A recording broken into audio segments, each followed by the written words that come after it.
যি এটা সংকল্প বা যি এটা মই কল্পনা কৰি আছিলোঁ আজিৰ পৰা 5 বছৰ আগত যে যদি অসম জাতীয় পৰিষদ দল, কংগ্ৰেছ দল, ৰাইজৰ দল, অৰুণজ্যোতি গগৈ ডাঙৰীয়া, অখিল গগৈ ডাঙৰীয়া আমি সকলোৱে মিলিজুলি যদি একত্ৰিত হ'লেহেঁতেন তেতিয়া নিশ্চয় অসমৰ ভিতৰত আমি ধুমুহা সৃষ্টি কৰিবলৈ এটা সুবিধা পালেহেঁতেন। যিয়ে নহওক 5 বছৰ পলম হ'ল, কিন্তু এইবাৰ ফাইনেলি শেষত গৈ আমাৰ মিত্ৰতা সম্পূৰ্ণ হ'ল। মই আশাবাদী যে আগন্তুক দিনত অসমৰ জনসাধাৰণে আমাক সকলোকে মৰম কৰিব, আশীৰ্বাদ প্ৰদান কৰিব, সুপৰামৰ্শ দিব আৰু আমি সকলোৱে মিলিজুলি এখন নতুন বৰ অসমৰ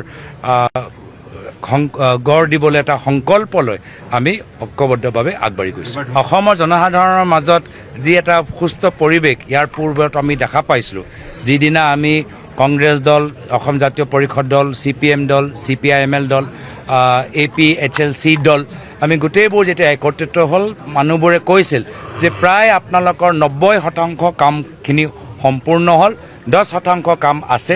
সেই 10% কাম যোৱা ৰাতি মাজনিশাত আমি ৰাইজৰ দলৰ লগত আমি সম্পন্ন কৰিলোঁ। এই ক্ষেত্ৰত সকলোকে মই কৃতজ্ঞতা জ্ঞাপন কৰিছোঁ। অৰুণজ্যোতি গগৈ ডাঙৰীয়াকো মই কৃতজ্ঞতা জ্ঞাপন কৰিছোঁ।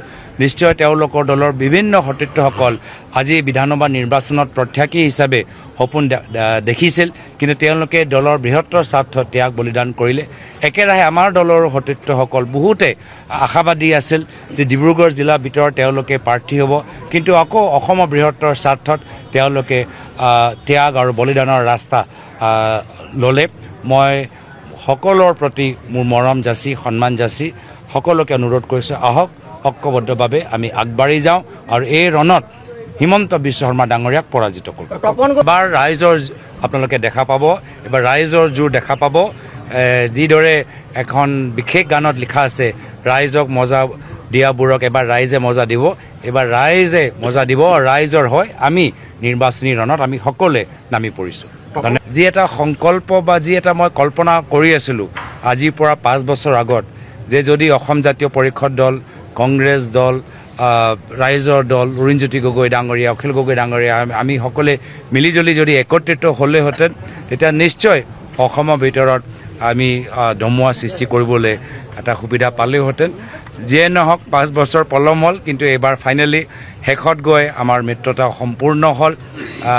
মই আশাবাদী যে আগন্তুক দিনত অসমৰ জনসাধাৰণে আমাক সকলোকে মৰম কৰিব, আশীৰ্বাদ প্ৰদান কৰিব, সুপৰামৰ্শ দিব আৰু আমি সকলোৱে মিলিজুলি এখন নতুন বৰ অসমৰ গঢ় দিবলৈ এটা সংকল্প লৈ আমি ঐক্যবদ্ধভাৱে আগবাঢ়ি গৈছোঁ। এবাৰ ৰাইজৰ আপোনালোকে দেখা পাব, এবাৰ ৰাইজৰ জোৰ দেখা পাব। যিদৰে এখন বিশেষ গানত লিখা আছে, ৰাইজক মজা দিয়াবোৰক এবাৰ ৰাইজে মজা দিব, এবাৰ ৰাইজে মজা দিব। ৰাইজৰ হয় আমি নিৰ্বাচনী ৰণত আমি সকলোৱে নামি পৰিছোঁ।